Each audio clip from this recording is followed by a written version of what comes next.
Bonjour à tous, bienvenue dans les studios de Delta FM, Delta TV pour une page spéciale élection municipale. Pour vous signaler qu'à Gravelines, c'est Bertrand Ringot qui est élu maire dès le premier tour avec 64,35% des suffrages. Maria Alvarez de son côté totalise 19,36% et Carole Van Nulbusch 16,29%. Je vous propose d'écouter tout de suite Bertrand Ringot à l'issue du résultat. Monsieur le maire, 64,35%, c'est au-delà de vos espérances? Oui, l'objectif que nous nous étions fixés, que je m'étais fixé à moi-même, c'était de faire mieux qu'il y a 6 ans, et nous y arrivons. Nous y arrivons dans un contexte national qui n'est pas facile, plus 3,5 points, presque 4 points par rapport à 2008. C'est la victoire du collectif. Je le disais à l'instant, la politique, ce n'est pas une aventure individuelle. C'est un mouvement collectif et ça, c'est quelque chose qui est vraiment très important. Je voudrais vraiment remercier les 1000 membres de mon comité de soutien, 1000 membres. Je voudrais remercier l'ensemble des formations politiques qui m'ont soutenu, du Parti Socialiste, du Parti Radical de Gauche, du Mouvement Républicain et Citoyen, des forces syndicales, des forces économiques. Bref, ils sont nombreux à nous avoir rejoints. Je voudrais vraiment vous remercier chaleureusement de la confiance. C'était ma 3e élection, c'était un moment important.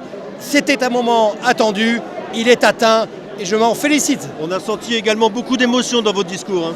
Oui, puisque vous savez, la vie politique, c'est pas toujours facile. Nous sommes dans un contexte avec un chômage quand même important, il faut bien le dire. Donc des attentes de nos concitoyens auxquelles on essaye de satisfaire, qui ce n'est pas toujours facile. Et il faut lutter, il faut travailler la proximité. C'est ce que je fais au quotidien depuis 13 ans et je remercie franchement du fond du cœur les Gravelinois de leur confiance.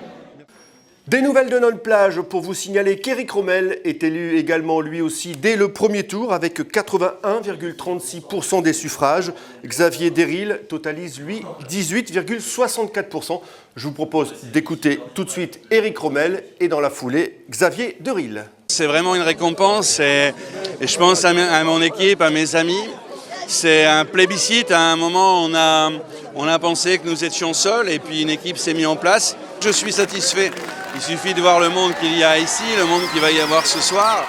Et par rapport à une élection qui semblait faite, beaucoup de gens se sont déplacés pour voter. Et je pense que c'est surtout pour montrer qu'ils validaient ce que nous avons fait depuis toutes ces années. C'est ce qui compte pour moi, c'est la validation du travail fait. Et ce score-là, franchement, c'est que du bonheur. On va continuer notre boulot comme on l'a fait jusque maintenant, en espérant que les Launois sont toujours contents du travail que nous faisons. Et c'est ce qui compte pour nous, faire plaisir aux Launois. Même quand il y a des soutiens qui viennent de l'extérieur, on s'en fiche, c'est les Launois qui comptent ici. Maintenant, c'est la fête. Monsieur Éric Rommel a gagné avec 80%. Nous avons fait quand même un porte-à-porte, une proximité avec les habitants, ce qui nous a quand même permis de découvrir des choses. Je vous dirais, c'est une belle aventure humaine. Si vous voulez, je suis un démocrate. Monsieur le maire est un démocrate, père de famille comme moi. Je lui demande simplement entre lui et moi, je lui adresse mes plus sincères félicitations, mais que demain, la vie continue comme avant l'Anne Plage. Je souhaite siéger au conseil municipal. Étant donné tête de liste, je veux assumer mes responsabilités. Et siéger au conseil municipal, parce qu'en principe, il ne devait pas avoir de deuxième liste. Donc nous avons fait une liste. Plutôt qu'une zéro opposition, il y aura deux conseillers, je crois, municipaux. Puis c'est quand même 2 grands électeurs pour les futures élections sénatoriales, c'est-à-dire étiquetés Parti Socialiste. Des nouvelles d'une autre commune du Sivom, Bourbourg, pour vous signaler que Francis Bassemont est élu dès le premier tour. Je vous propose de l'écouter. On fait presque 77% des voix. Donc c'est le travail de toute une équipe, de l'équipe ensemble avec comme objectif faire gagner Bourbourg. Et je pense que nous avons beaucoup travaillé pour le monde associatif, pour le bien vivre ensemble. C'est vrai que nous avons réalisé des équipements, mais nous avons surtout su fédérer les Bourbourgeois autour d'un véritable projet. Dans les jours à venir, on va continuer donc à travailler. On mettra en œuvre le terrain synthétique, on mettra en œuvre la maison du compagnonnage, on va rénover notre piscine municipale, on va continuer à rénover nos écoles et surtout le centre social, puisque c'est vrai que le multi-accueil devient beaucoup trop juste. Donc il y a beaucoup de pain sur la planche, beaucoup de dossiers à sortir et à mettre en œuvre. Remercier surtout tous ceux qui m'ont fait confiance. Je pense que, vous savez, seul on ne fait rien. Donc il faut vraiment fédérer. Moi voilà, dans une crise économique, financière et surtout une grave crise morale que traverse notre société, il faut vraiment fédérer toutes les énergies autour d'un projet novateur qui puisse créer du lien social sur la ville et puis au-delà de la commune, puisque nous travaillons aussi bien sûr dans le cadre de la communauté urbaine de Dunkerque et le CIVOM des Rives de l'Ara et de la Colme.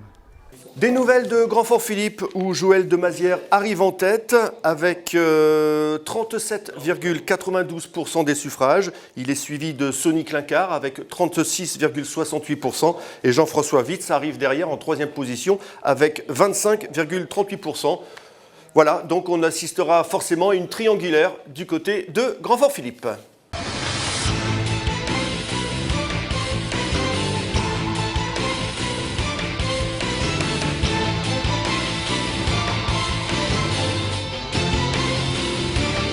C'est la fin de cette page spéciale municipale pour vous signaler que Bertrand Ringot est élu maire de Gravelines dès le premier tour, Éric Rommel également du côté de Lonne-Plage, Francis Bassemont est élu maire de Bourbourg dès le premier tour. Par contre, à Grand-Fort-Philippe, on aura le droit à une triangulaire entre Jean-François Witz, Sonny Clincard et Joël de Mazières.